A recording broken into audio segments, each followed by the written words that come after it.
Tetapi paling penting kami sampaikan, apa arti penting daripada pelaksanaan program ini dan sejauh mana dampak yang bisa dihasilkan, terutama apa dampak yang bisa dihasilkan di Sulawesi Selatan.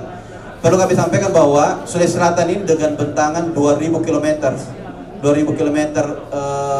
coastline-nya, garis pantainya Sulawesi Selatan ini sangat penting sekali. Kenapa? Tentu kita berbatasan dengan laut sangat luas.